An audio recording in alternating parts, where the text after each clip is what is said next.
శ్రీమాత్రే నమః. దసరా నవరాత్రులలో అమ్మవారు ప్రసన్నరాలు అయ్యే పూజ ఈ పాలపూజ, కుమారి పూజ. పాలపూజన్న కుమారి పూజన్న ఒకటే. దసరా నవరాత్రుల్లో అందరూ తప్పకుండా చేయవలసిన పూజ ఈ పాలపూజ. ఈ పూజ చేసినప్పుడు కన్నా చూస్తే ఫలితం ఇంకా అలాంటిది చేస్తే దాని ఫలితం మహోన్మాగం. ఈ నవరాత్రులు మొత్తం చేస్తే ఎంత ఫలితం లభిస్తుందో ఈ పాలపూజ చేస్తే అంతే ఫలితం లభిస్తుంది. 2 సంవత్సరాల వయసు నుంచి 10 సంవత్సరాల వరకు ఉన్న పిల్లలు అర్హులు.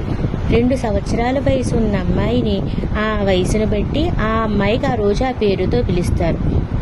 ఏడాదిలోపు ఉన్న పిల్లల్ని అర్హురాలు ఎందుకు కాదు అంటే అలంకరణ చేసుకునే వస్తువులకి తినే వస్తువులకి తేడా తెలియదు కాబట్టి, అది ఒకవేళ నోట్లో వేస్తే ప్రమాదకరం కాబట్టి ఆ అమ్మాయి అర్హురాలు కాదు అని చెబుతారు. అమ్మ అంశతో ఈ పూజ చేస్తారు. 2 సంవత్సరాల వయసు ఉన్న పూజని అమ్మాయిని కుమారి అని పిలుస్తారు. 3 సంవత్సరాల వయసు ఉన్న అమ్మాయిని త్రిమూర్తులు అని పిలుస్తారు. 4 సంవత్సరాల వయసు ఉన్న అమ్మాయిని కళ్యాణి అని పిలుస్తారు.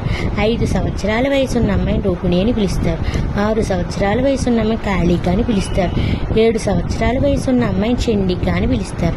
8 సంవత్సరాల వయసు ఉన్న అమ్మాయిని సాంబవి అని పిలుస్తారు. 9 సంవత్సరాల వయసు ఉన్న అమ్మాయిని దుర్గా అని పిలుస్తారు. 10 సంవత్సరాల వయసు ఉన్న అమ్మాయిని సుభద్ర పిలుస్తారు. ఆ అమ్మాయిని ఆ వయసుని బట్టి ఆ రోజున ఈ విధంగా పిలుస్తారు. ఈరోజు అమ్మాయిని ఆహ్వానించి ఆసనమిచ్చి కాళ్ళు కడిగి పసుపు రాసి పారాణి పెట్టాలి. చేతులు కడిగి అర్ఘ్యం సమర్పించాలి. ఆచమనీయం చేయించాలి. నూతన వస్త్రాకారం అని చెప్పి నూతన వస్త్రం సమర్పించాలి. బొట్టు పెట్టి గంధము పెట్టి ధూపం చూపించి దీపం చూపించి నైవేద్యం సమర్పించాలి. అమ్మాయికి ఇష్టమైనవి వచ్చి సంతోషపరచాలి.